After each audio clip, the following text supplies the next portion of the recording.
Olá, povo de Deus! Estamos iniciando a nossa live das 20 horas em ponto.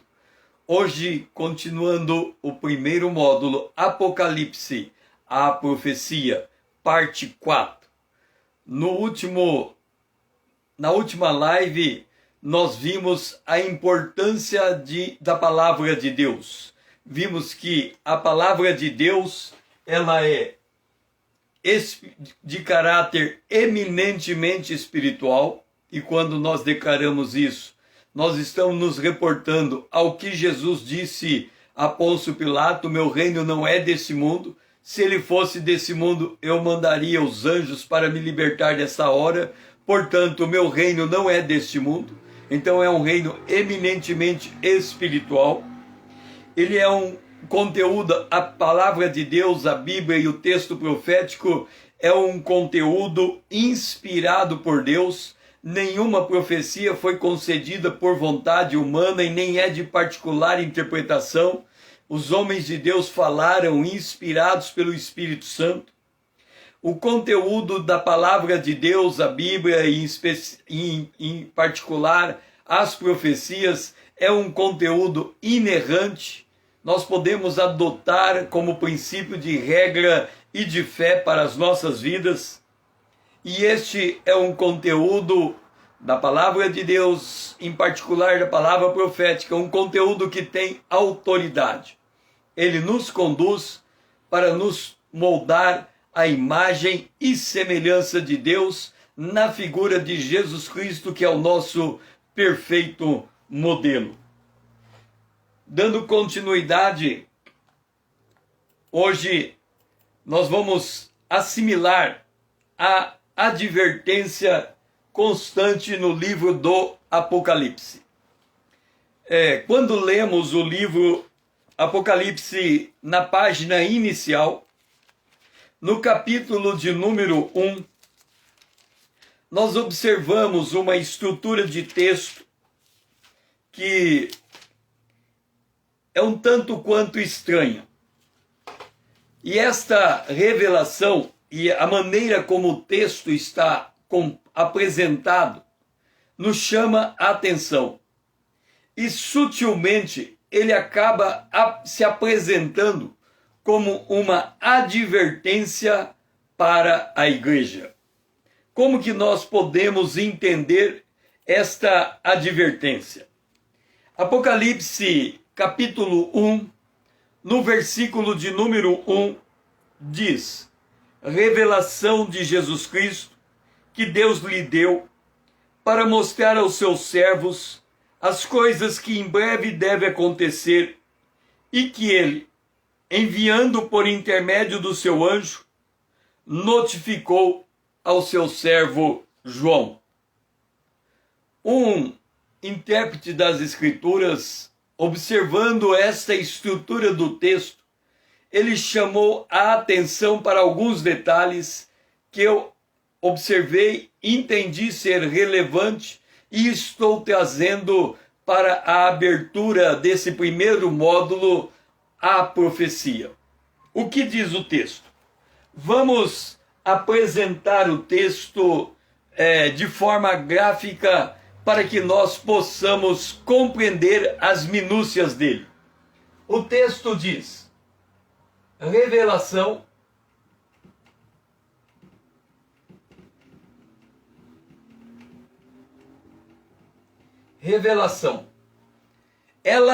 a Bíblia, o Apocalipse, por ser revelação, é como se fosse um descortinar, ou seja, ele está descortinando para nós, de maneira que nós possamos entender, compreender a história, o pano de fundo da história, o que está acontecendo por detrás dos elementos visíveis da história, que nós não percebemos se não formos iluminados pela revelação. Esta revelação é uma revelação de Jesus Cristo. É uma revelação de Jesus Cristo. Ou seja, o próprio Jesus está revelando a nós aquilo que vai acontecer. Nós devemos nos lembrar que quando Jesus fala do Espírito, da vinda do Espírito Santo, o Consolador, em João 14, 15 e 16, ele diz que o Espírito Santo veio com diversas missões. Ele veio para nos revelar Jesus Cristo. Ele veio para nos ensinar a verdade. Ele veio para nos guiar na verdade. Ele veio para nos apontar as coisas futuras que ainda estão por acontecer. Então nós estamos, podemos assim dizer, assessorado pelo Espírito Santo para que possamos compreender a revelação de Deus dada por Jesus Cristo a nós. A revelação de Jesus Cristo que nos foi entregue. Agora, vamos entender como é que esta revelação ela foi entregue. Revelação de Jesus Cristo. Então nós temos aqui o Pai, nesse caso, o Pai, que é Deus, o Pai, Deus, o Pai, ele deu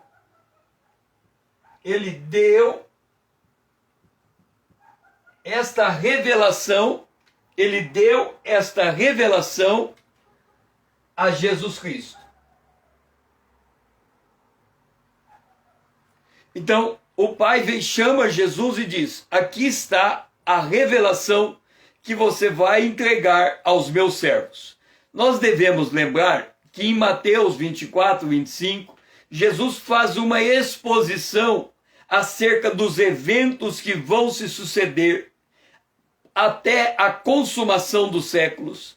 E num dado momento ele diz: aquele dia, tem um determinado dia lá na frente, ninguém sabe senão o meu Pai que está nos céus. Nem os anjos e nem eu próprio sabemos daquele dia, senão o meu Pai que está nos céus. Então o Pai vem a Jesus e entrega a Jesus um conjunto de revelações mais detalhadas. Então nós temos um resumo em Mateus 24 e 25, e ele vem apresentar um detalhamento de tudo aquilo que Jesus diz para entregar, para Jesus fazer algo com esta revelação.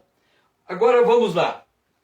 Deus lhe deu para mostrar aos seus servos.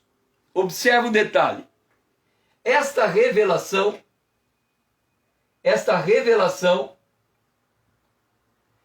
ela é para os servos de Deus. Ela é para os servos de Deus.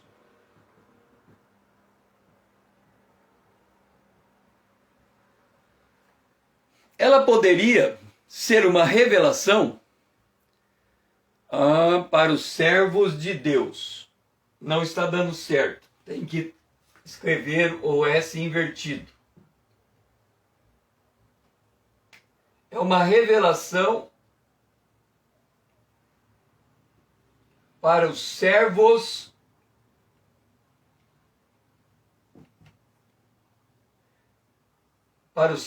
de Deus. Uma revelação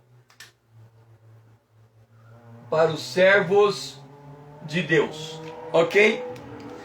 Agora, há duas maneiras de nós entendermos aqui a figura servos de Deus.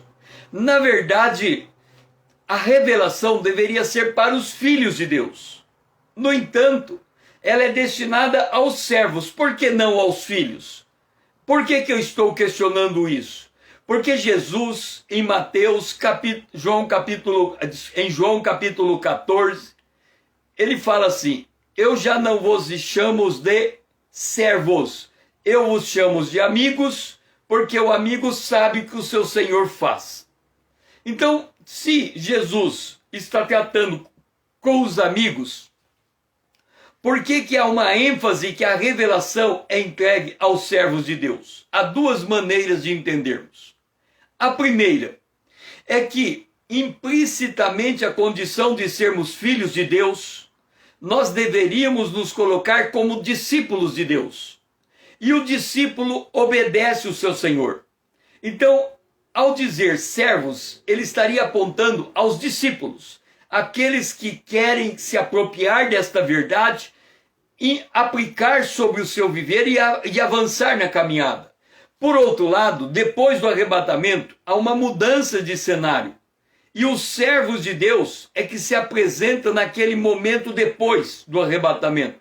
Mas estou dando só um spoiler, né? Nós vamos tratar desse assunto bem mais adiante. Fica só uma indagação, alguma coisa no ar. Então ele é uma revelação aos servos de Deus. Esta revelação aos servos de Deus é uma revelação das coisas que breve vão acontecer. Das coisas que breve hão de acontecer. Depois, mais à frente, nós vamos tratar dessa brevidade. Porque quando Jesus fala, e nós que estamos aqui 2000 anos de distância daquele evento, nós dizemos assim: o que Jesus diz não é tão breve assim. Passaram-se centenas ou milhares de gerações até chegar até nós. Mas depois eu vou mostrar por que há uma ênfase sobre esta brevidade e como que a brevidade pode se aplicar a todas as gerações, mas também é um spoiler para o futuro, para o próximo módulo. As coisas que breve hão de acontecer. E aí começa a questão. Que ele, enviando, ele quem? Jesus. Jesus, ele pega a revelação que o Pai lhe deu. E para quem que ele transmite? Jesus transmite a revelação para o que ele chama de seu anjo. O seu anjo. Ora, se a revelação é para a igreja, por que Jesus, ao invés de entregar ela direto à igreja, ele entrega primeiro ao seu anjo? Aqui é uma pergunta no ar. Depois diz: e o seu anjo notificou, o seu anjo, por sua vez, ele notificou quem? O seu servo,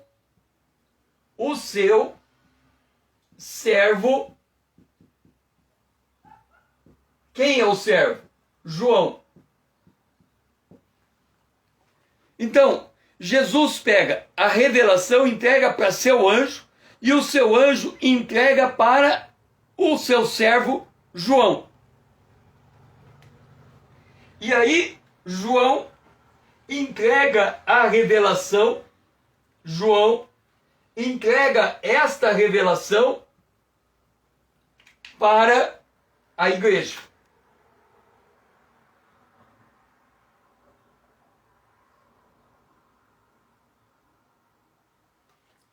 Agora vem a pergunta: por que uma revelação que deveria ser uma revelação entregue direto à igreja, ela vai passando por tantos intermediários?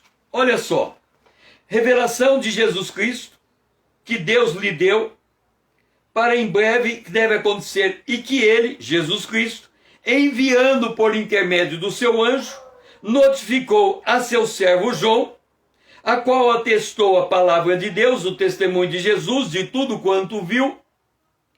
E João, às 7 igrejas da Ásia, vai e entrega essa revelação às 7 igrejas da Ásia. Vamos entender esta lógica. Deus fala para Jesus Cristo, Cristo fala para o anjo fala para João, e João fala para a igreja. Isso nos lembra a maneira como Deus entregou os 10 mandamentos. Eu não sei se você tem ciência do ato preparatório para Deus entregar os 10 mandamentos a Israel. Deus diz a Israel que Israel está sendo tirado do Egito para ser um povo sacerdotal e uma nação santa. A igreja também, ela foi tirada do império das trevas e transportado para o reino do Filho do amor de Deus, para ser um povo sacerdotal e uma nação santa. Da mesma maneira que Deus tinha uma expectativa para com Israel, Deus tem uma expectativa para com a igreja. Só que, quando Deus fala a Moisés, vamos recapitular a cena. Aqui temos o Monte Sinai. Aqui temos o Monte Sinai. Moisés, ele sobe no Monte Sinai para receber a revelação de Deus em tábuas de pedra. Ok? Para que Moisés pudesse estar lá em cima, isso é detalhado em Êxodo capítulo 19 e 20, foi colocado um limite no entorno do monte, e o povo tinha que ficar para detrás do limite. O povo, ele não podia passar o limite que foi estabelecido para ele. Então o povo, Deus diz, vocês têm um limite. Só que antes de Deus dar esse limite para o povo, Deus disse assim: tudo que, vamos fazer uma aliança, tudo que eu falar, vocês vão me obedecer? O povo disse sim, vamos obedecer tudo que for dito para nós. Aí o que acontece? Deus diz assim: vocês ainda não entenderam quem eu sou. Então eu quero ser conhecido, e Deus disse lá atrás, em Êxodo capítulo 3, ele diz aí a Moisés, eu quero, no capítulo 6, eu quero ser conhecido ao meu povo como Senhor, porque a Abraão, Isaque e Jacó, eu fui conhecido como Deus Todo-Poderoso. Então agora eu quero ser conhecido como o Senhor. Então quando o povo diz, tudo que o Senhor falar, vamos obedecer, então Deus diz, então vamos ver se vocês vão obedecer. Vamos estabelecer o limite, eu vou entregar a lei e vocês não passam esse limite. Ok. Quando chegou a hora da entrega da lei, se ouviu trovão, relâmpagos, trovões, relâmpagos, um clangor de trombeta muito forte, o monte tremeu e o povo desesperado, o povo correu. O povo correu para longe do limite. O povo ficou com medo. Deus estava apresentando a si mesmo a Israel na sua santidade. E a sua santidade estava sendo descrita com o dedo de Deus em tábua de pedra, os 10 mandamentos. Os 10 mandamentos expressam a santidade de Deus. Então, quando Deus se apresenta na sua santidade, o povo foge.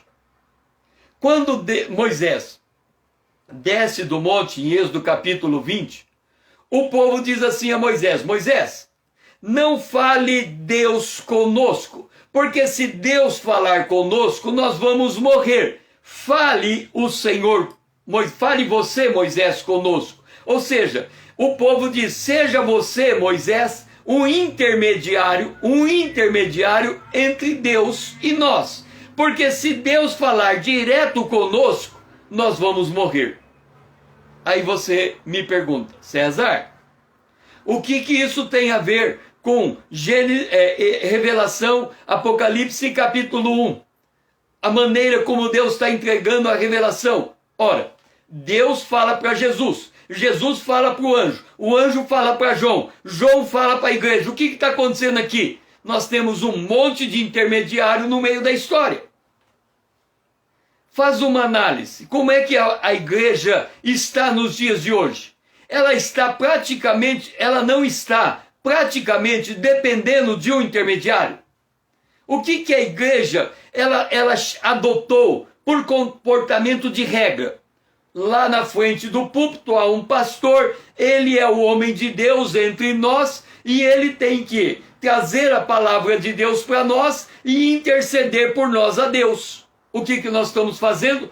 Constituindo o pastor num sacerdócio, em que ele se torna o intermediário entre Deus e nós. Quando o Senhor, falando sobre a nova aliança na carta aos Hebreus, ele diz que ele estabeleceria conosco uma nova aliança e que ele colocaria em nosso coração e em nossa mente a sua lei e que ninguém precisaria nos ensinar acerca de Deus, porque a própria aliança nos ensinaria acerca de Deus, já que a lei de Deus está em nossa mente e em nosso coração.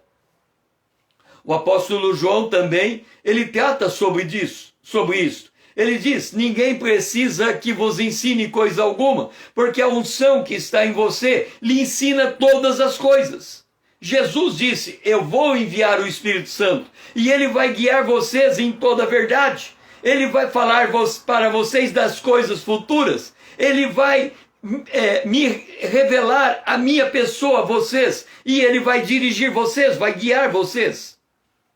Então, o nosso relacionamento com Jesus deveria ser o suficiente para ele falar direto conosco.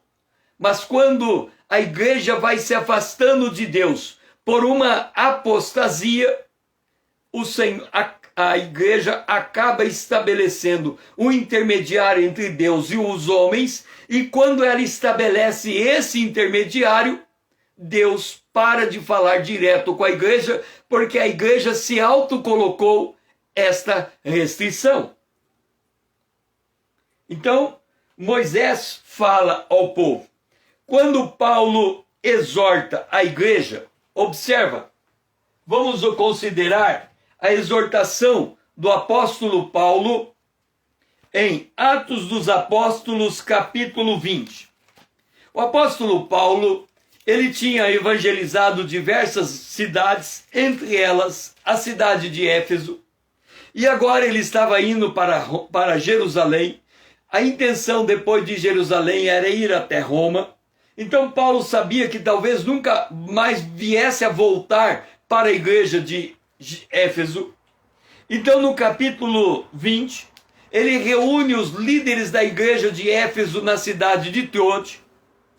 E quando ele se reúne aqueles líderes, no capítulo 20, o verso 29 em diante, Paulo diz assim: eu sei que depois da minha partida entre vós, penetrarão lobos vorazes, que não pouparão o rebanho, e que dentre vós mesmos se levantarão homens, falando coisas pervertidas, para arrastar os discípulos atrás deles. Portanto, vigiai, encomendando-vos ao Senhor, vigiai, lembrando-vos de que por 3 anos, noite e dia, não cessei de admoestar os que são santificados. Então, o que Paulo está dizendo?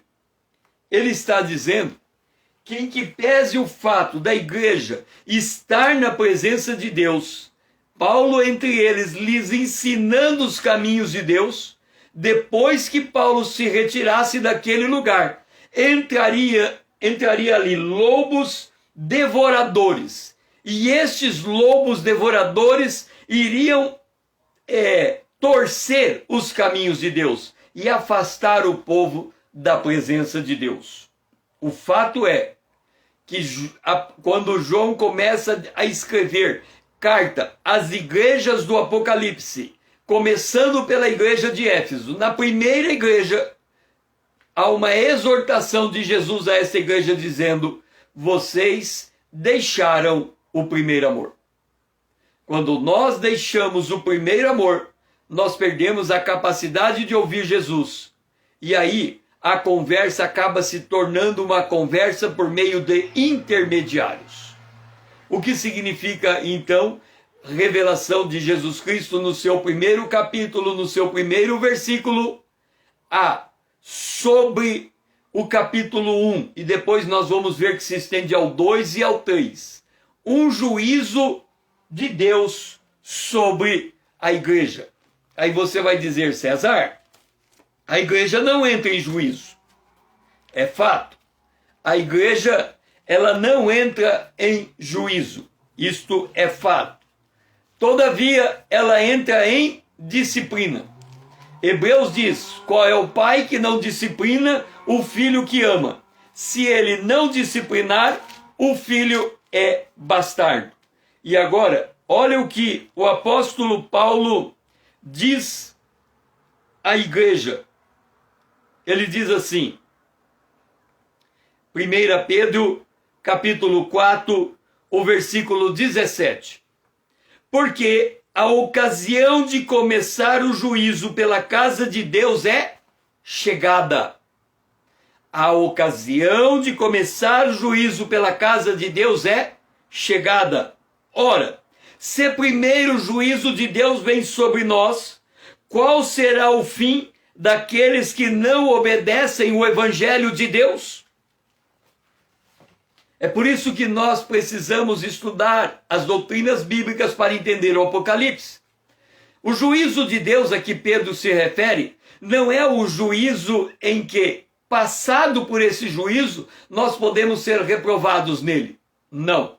O filho é disciplinado pelo pai para que ele seja moldado na imagem de Cristo. Então o juízo que ele está dizendo diz respeito à disciplina de Deus lançada sobre a igreja. E é nessa condição em que a igreja está sendo tratada por Deus. Lembrando que Jesus havia dito que ele edificaria sua igreja nesse sentido. Nós vamos entrar nas cartas do Apocalipse quando chegarmos nesse módulo e nós vamos entender que Deus faz uma avaliação criteriosa da condição espiritual de cada igreja, deixando exortações para que ela mude a sua condição. Caso contrário, ela terá alguma dificuldade no que concerne a volta de Jesus Cristo. Então, quando nós voltamos aqui, e isso é uma introdução, nós devemos entender que devemos assimilar a advertência da palavra de Deus. Por outro lugar, levando em conta tudo isso que eu tenho dito, e nós temos demonstrado que há uma necessidade de uma preparação prévia para estudarmos o Apocalipse, nós temos que elevar os nossos pensamentos aos pensamentos de Deus, elevar os nossos caminhos aos caminhos de Deus. Em outras palavras, resumindo, nós temos que conhecer a palavra de Deus para sermos transformados pelo poder de Deus na imagem de Cristo, nos preparando como uma noiva pura ao noivo, que é Jesus, o Cordeiro. E levando em conta que a volta de Jesus e faz parte da volta de Jesus a recompensa dos justos. E dentro destas recompensas está o casamento do Cordeiro com a sua noiva, a noiva sendo ela a igreja. Nós temos que então treinar a mente de Cristo. Nós precisamos treinar a mente de Cristo. Há uma inteligência espiritual que foi dada a todo filho de Deus, porque a ele lhe foi entregue a mente de Cristo. Então ele pode desenvolver a inteligência espiritual. Nós já colocamos que quando Jesus fala da vinda do Espírito Santo em João 14, 15 e 16, ele diz que o Espírito vai nos guiar na verdade. O que é guiar na verdade? É desenvolver uma certa inteligência espiritual para que nós nos tornemos aptos a compreender a boa vontade de Deus, a agradável vontade de Deus, a perfeita vontade de Deus. Lembra que o apóstolo Paulo, escrevendo aos Efésios capítulo 5, ele diz que nós não podemos ser insensatos, mas devemos entender qual é a vontade de Deus para conosco. Então nós temos que desenvolver a inteligência espiritual. Agora, nós temos a mente de Cristo. Quando as pessoas leem o que Paulo escreveu sobre o fato de termos a mente de Cristo, e ele escreve isso em 1 aos Coríntios, no capítulo de número 2, ele diz assim: pois quem conheceu a mente do Senhor que o possa instruir? Nós, porém, temos a mente de Cristo. Muita gente lê esta palavra e ele entende da seguinte forma: eu nasci de novo, fui regenerado, e parte desse ato regenerativo de Deus, ele trocou a minha mente e me concedeu uma outra mente. Mas quando eu falo minha mente, eu estou dizendo a minha capacidade de pensar. É como se a pessoa estivesse acreditando que Deus trocou o meu pensamento por um outro pensamento. Trocou a minha memória por uma outra memória. Trocou os meus neurônios por outros neurônios. Mas não é isso que acontece.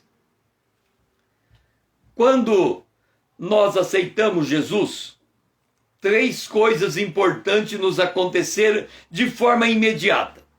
A primeira, nós fomos justificados em Cristo Jesus, ponto. A segunda, nós fomos regenerados por Cristo Jesus, ponto. A terceira, porque nós fomos justificados e regenerados, nós nos tornamos habitação do Espírito Santo. Agora, note o seguinte: quando nós falamos da igreja, a igreja tem um cabeça, que é Cristo. Quando 2 ou 3 se reúnem num dado lugar, naquele lugar Cristo se faz presente, porque ele é o cabeça da igreja. O que estamos dizendo com isso? Que para Jesus se fazer presente numa igreja, tem que estar reunido no mínimo 2 ou 3. Aí você vai dizer: César, você está dizendo que individualmente Cristo não está em mim? Ele está em uma determinada condição. Mas quem de fato, quem está em você em tempo permanente é o Espírito Santo. Paulo diz: será que você não sabe que você é templo do Espírito Santo e que o Espírito Santo habita dentro de você? Então o Espírito Santo, ele habita dentro de mim. Antes de entender como é que Jesus pode se fazer presente no meu coração, eu tenho que entender que há um Deus no céu, o Filho de Deus está sentado à direita de Deus no céu. Se os dois estão lá em cima, quem é que está conosco aqui embaixo? O Espírito Santo. Então, Deus o Pai está sentado no trono, Deus o Filho está sentado à direita do Pai.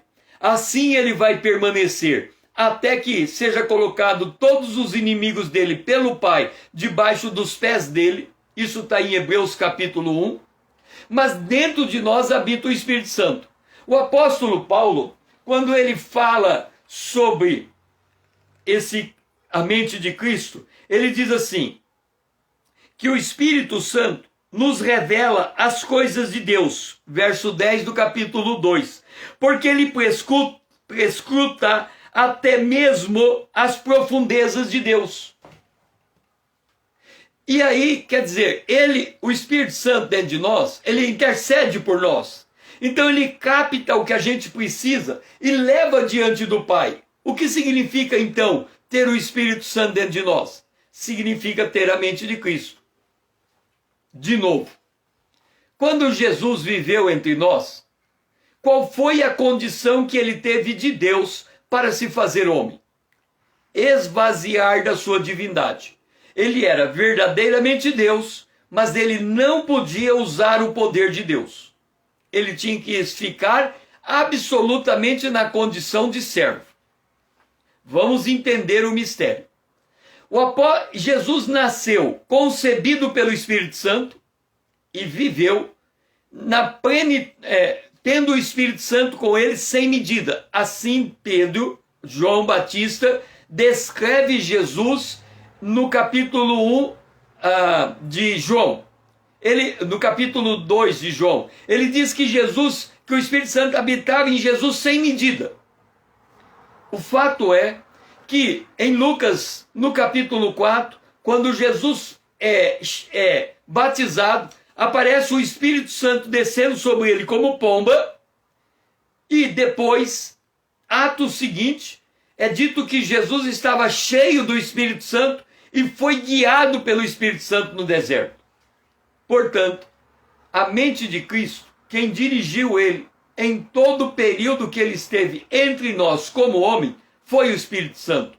Por isso que Jesus disse: as obras que eu faço, vocês farão maiores do que estas. Por quê? Porque Jesus disse: eu estou gemendo dentro de mim, porque eu estou contendo o Espírito Santo comigo. Mas se eu morrer, eu vou liberar o Espírito Santo. Então, quando ele diz que as obras nossas serão maiores, é porque ele fazia a obra, mas ele não podia liberar o Espírito junto com a obra. E hoje, se nós levarmos alguém a Cristo, este alguém é cheio do Espírito Santo. Aí você vai falar: César, então a pessoa não era salva nos dias de Jesus? Por que Jesus diz: a tua fé te salvou?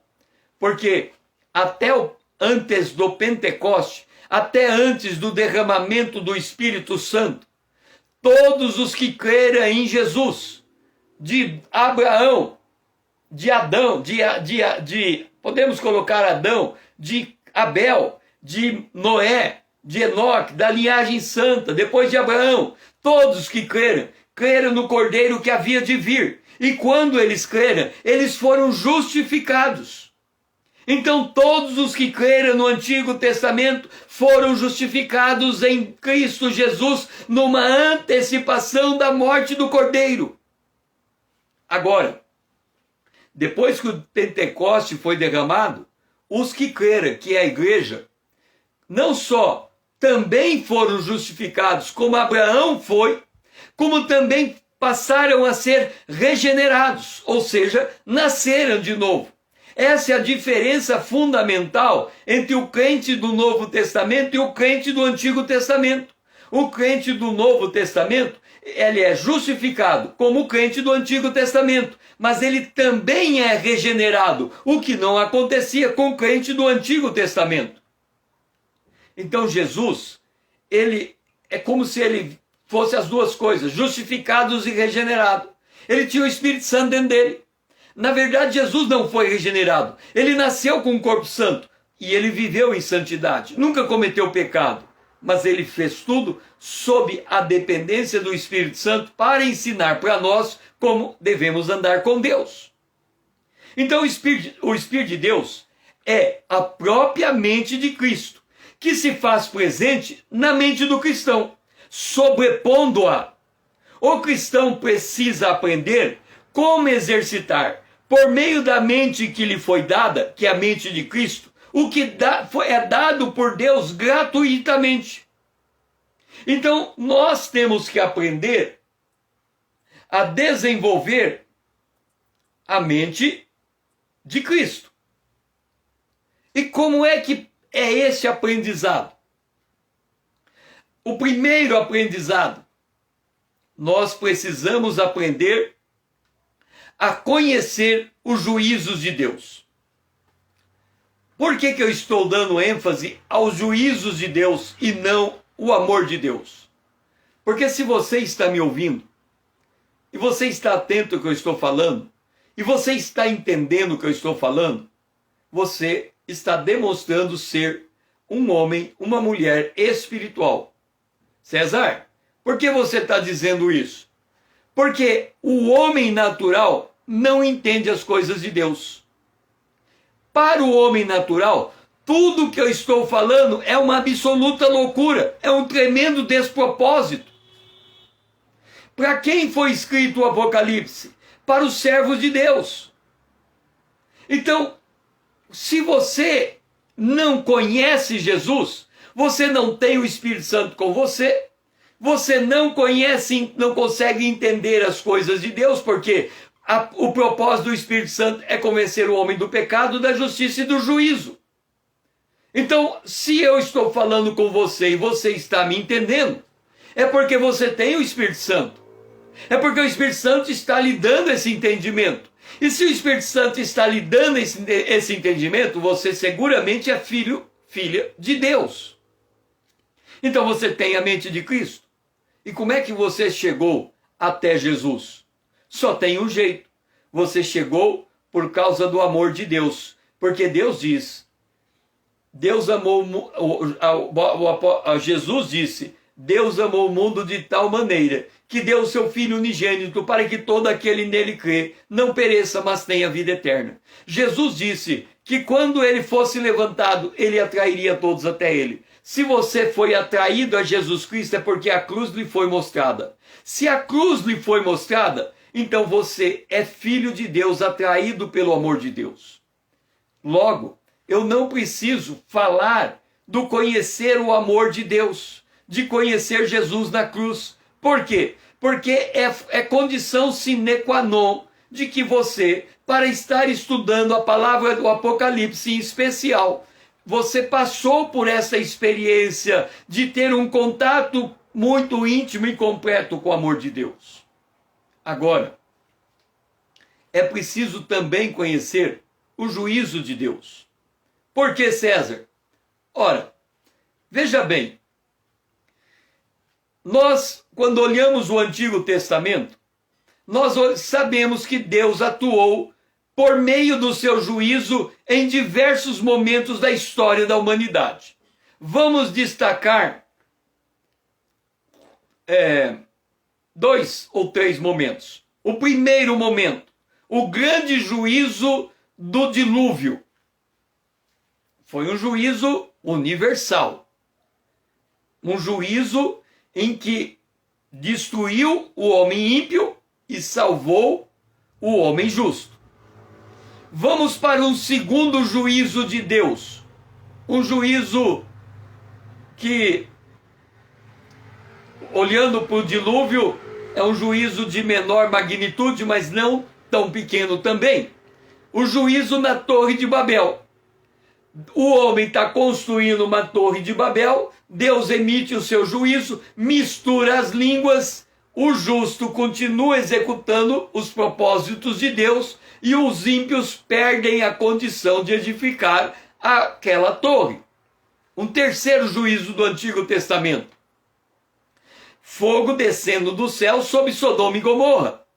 Novamente, Deus está enviando o juízo sobre os homens ímpios, mas ele tirou Ló e sua família de lá, sua mulher e 2 filhas, sendo que a sua mulher olhou para trás e ela virou uma estátua de sal, sendo consumida pelo juízo de Deus.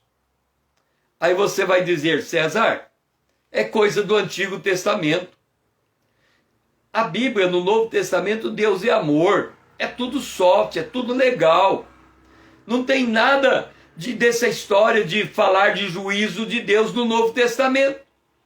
Eu terminei de ler um texto atrás, em que Pedro diz, o juízo começa na casa de Deus. O apóstolo Paulo, quando nós participamos da ceia, e geralmente o pastor lê 1 Coríntios capítulo 11, quando fala do pão e do vinho, ali Paulo diz, e muitos, porque não discernem o corpo de Cristo, come a ceia indignamente, trazendo sobre ele juízo. Por causa disso, muitos estão dormindo, muitos estão fracos, muitos estão enfermos e tem muitos dormindo. 3 juízos: fraqueza, enfermidade e morte. Aí você vai, pera lá, César, nunca ninguém me falou que também a igreja é submetida a algum grau de juízo. Nós temos que entender a lógica do juízo de Deus. Vamos tratar isso mais à frente. Mas nós precisamos conhecer os juízos de Deus. A profecia é o registro bíblico que tem o propósito de antecipar a concretização do futuro, sinalizando os eternos propósitos divinos e reafirmando a soberania de Deus sobre os negócios humanos. Lembra? A segunda vinda de Jesus tem 2 propósitos: juízo sobre o ímpio e recompensa para os justos. Então nós temos que entender os juízos de Deus. E eu ainda falei que sobre o justo tem o juízo de Deus. Por quê? Porque é uma disciplina de Deus para ser ainda mais recompensado. Então nós temos que entender o juízo de Deus que está que é inerente à vinda de Jesus. Um outro aspecto muito importante que nós temos que entender é que Se estamos falando do juízo de Deus, das coisas que em breve vão acontecer, de acontecimentos futuros, do arrebatamento da igreja, da vinda da besta, da marca da besta, da batalha de Amargedon, da implantação do reino milenar, tudo isso vai acontecer num dado momento do tempo à nossa frente. Agora, nós precisamos conhecer o limite da palavra profética. As profecias devem ser analisadas com temor e tremor diante de Deus, sabendo que a grande prioridade é viver em santidade, conduzindo pessoas a Cristo, para que esses alcancem também a vida eterna. Isso está em 2 Pedro, capítulo 3, o versículo 9. Diz assim, a palavra de Deus em 2 Pedro, capítulo 3, o versículo 9. Não retarda o Senhor a sua promessa, como alguns a julgam demorada. Pelo contrário, ele é longânimo para convosco, não querendo que nenhum pereça, senão que todos cheguem ao arrependimento. Então, ao mesmo tempo que vai acontecer um evento lá na frente, aparentemente, esse evento está sendo alongado, porque Deus está dando tempo para o arrependimento. Lembra quando Jonas vai à cidade de Nínive? Ele diz assim, Nínive, em 3 dias essa cidade será destruída. Quando Jonas, Nínive, em 3 dias essa cidade será destruída. Aí ele fica olhando no alto, olhando para a cidade, esperando a cidade ser destruída. Mas acontece que aquela cidade levou a sério a exortação. E ela se arrependeu. E Deus suspendeu o juízo sobre Nínive. No entanto, mais tarde, o juízo caiu sobre Nínive. Então, do ponto de vista humano, o juízo foi retardado porque uma geração inteira se converteu. Eu não estou dizendo que Deus retarda no nível divino.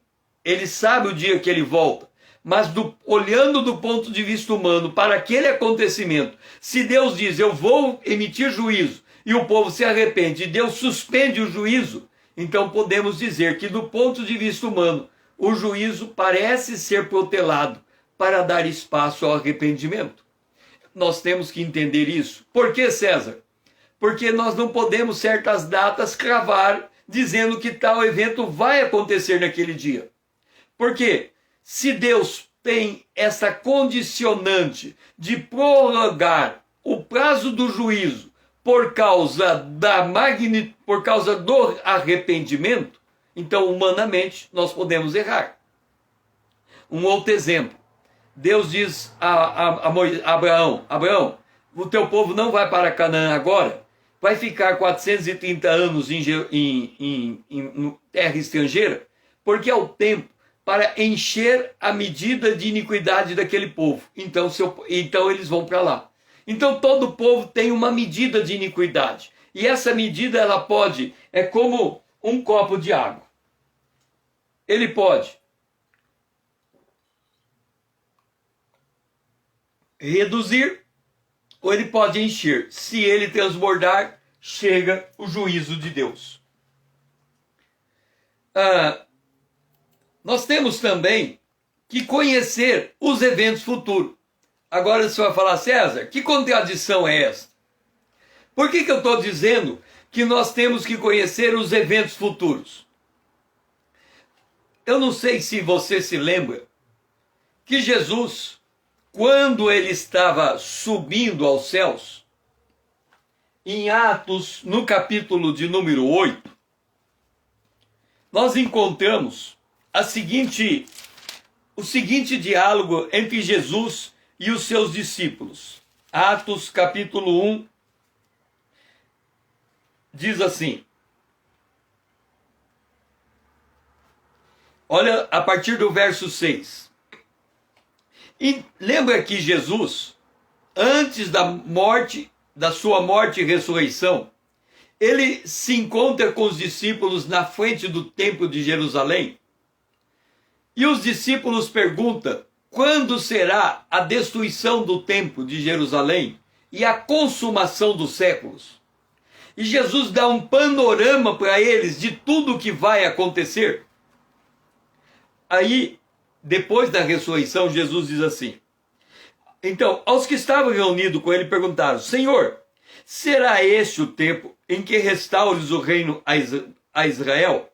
Olha a resposta de Jesus: não vos compete conhecer tempos ou épocas que o Pai reservou pela sua exclusiva autoridade, mas recebereis o poder ao descer sobre vós o Espírito Santo, e sereis minhas testemunhas, tanto em Jerusalém como em toda a Judéia, em Samaria, até os confins da terra.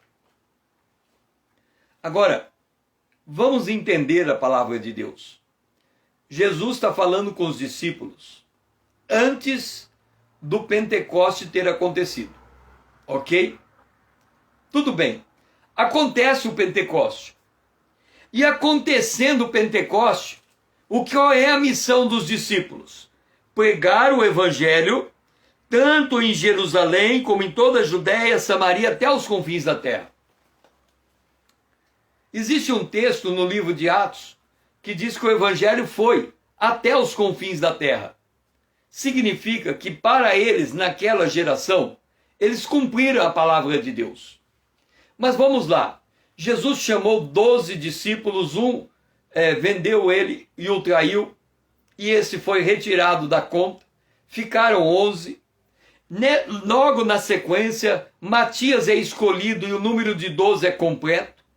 Passado um tempo, aparece Saulo, que se converte em Paulo, e ele é designado apóstolo por Jesus. E ali nós temos os apóstolos trazendo a revelação.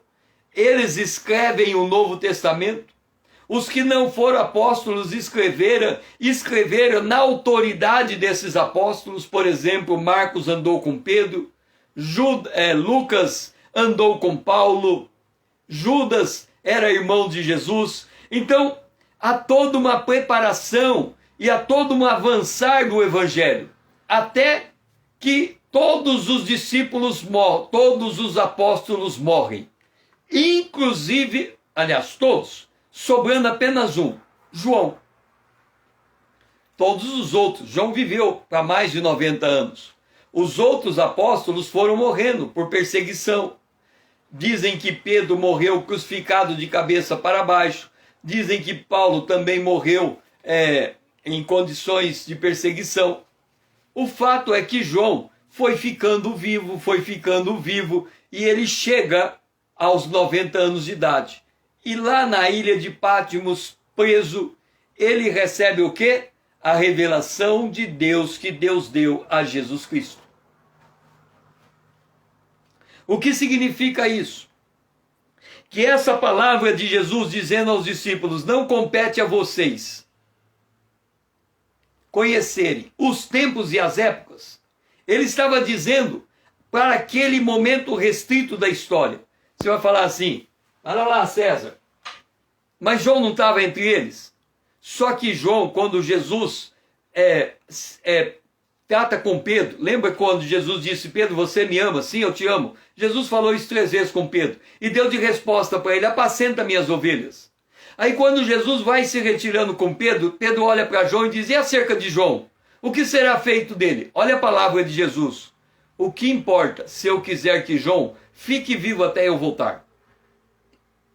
João não ficou vivo até Jesus voltar, mas ele recebeu a revelação completa da volta de Jesus. E a revelação já nos foi dada. Significa que desde aquela época já era possível conhecer os tempos e as épocas, porque há uma diferença entre conhecer tempos e épocas e conhecer aquilo que Jesus falou aquela hora, que ninguém sabe senão o Pai. Há uma diferença muito grande. Eu posso conhecer todos os tempos e todas as épocas. Eu posso discernir os tempos e as épocas. Eu só não vou conseguir discernir aquela hora. E lá na frente nós vamos entender que hora é esta que é tão reservada e tão guardada. Então nós somos chamados a conhecer os eventos futuros. as profecias apontam eventos que efetivamente vão acontecer, ainda que não podemos asseverar com exatidão o tempo de seu cumprimento por causa da misericórdia do Senhor, que foi o que falamos no tópico passado. Há um limite para conhecer a palavra profética, mas em que pese o fato desse limite, nós não podemos ficar na ignorância. Lembra dos marcos proféticos que nós colocamos no início? Nós temos que conhecer esses marcos. Nós não podemos ficar na ignorância deles. Por fim, nós temos que conhecer o fundamento da palavra profética. Entenda isso. O juízo divino sobre esse mundo iníquo virá e não tardará, pois depende exclusivamente da palavra de Deus, sendo a única razão dele não ter acontecido é a misericórdia de Deus. César, o que você está dizendo? Eu estou dizendo que tudo que está profetizado no Apocalipse vai acontecer 100% do que está dito. Aí você vai dizer, mas César, nós podemos saber quando vai acontecer? Não. Há um limite para esse conhecimento. Mas César, então se há limite para esse conhecimento, então pode nunca acontecer. Vai acontecer. Nós não podemos jogar no 8 ou 80. César, mas nós não temos que ganhar alma? Temos. Então por que temos que conhecer? Porque a revelação já foi entregue. Mas por que Jesus disse lá para os apóstolos que não era para conhecer? Porque eles tinham uma missão preparatória antes da revelação chegar. Eles foram evangelizando o mundo conhecido da época. E João foi o último apóstolo a permanecer vivo. Então, antes dele morrer, Deus entrega aquilo que eles queriam saber e ainda não podiam conhecer. Então, nós temos que entender o fundamento do juízo divino. Com isso, nós temos que entender o juízo de Deus, o limite da palavra profética. Não podemos bater o martelo de quando o evento acontecerá. Devemos conhecer os eventos futuros, os grandes marcos proféticos. E devemos conhecer o fundamento da palavra profética. Ela vai acontecer, passarás o céu e a terra, mas a minha palavra não vai passar. Vai acontecer. Seja bem-vinda, Vanessa. Então nós temos que entender o propósito da palavra profética.